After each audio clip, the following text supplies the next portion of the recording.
Texas native Marjorie Scardino runs Pearson plc, a huge British media company. Regardless the nature and size of an organization, managers are among its most important resources. We can consider the following three managers, starting with Marjorie Scardino, who is a Texas native, runs Pearson plc, a huge British media company.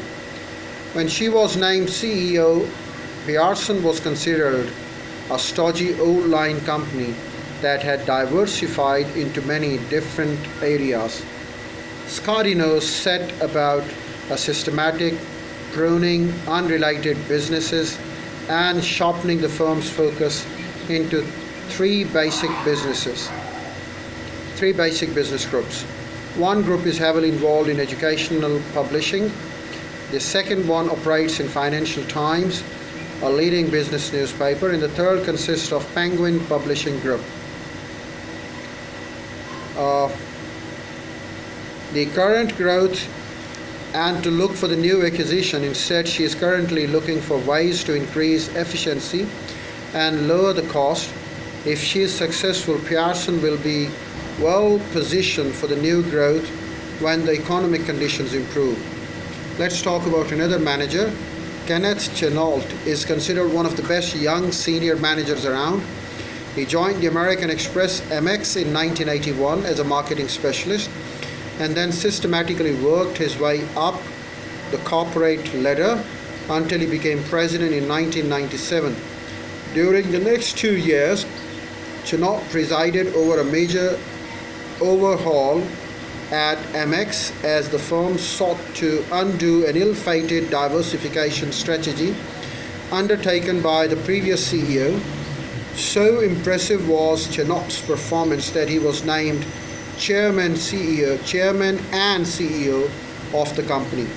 Having recognized a huge number of services into four core businesses: global financial services, U.S. consumer and small services, global services and global establishment services, and travelers check group.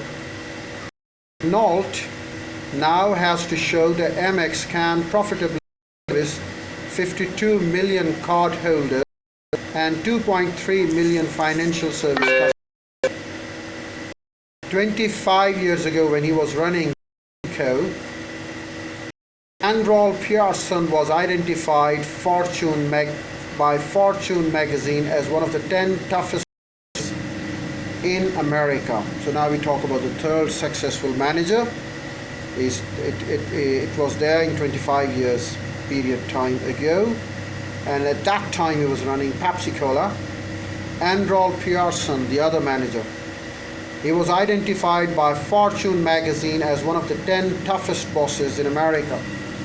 Much of that reputation was based on his ability to humiliate employees and lead through fear and intimidation.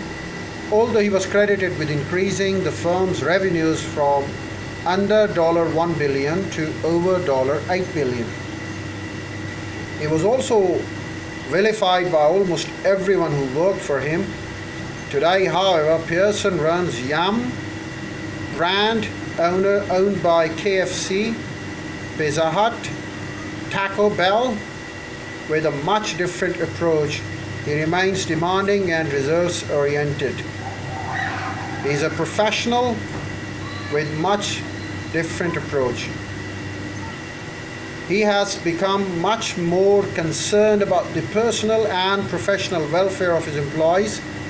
Indeed, colleagues describe his current leadership style in terms of his warmth and charisma.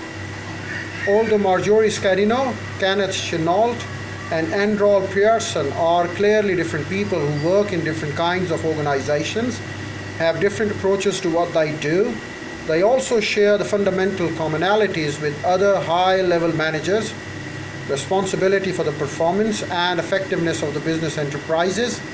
Thus, they are accountable to the shareholders, employees, customers, and other key constituents.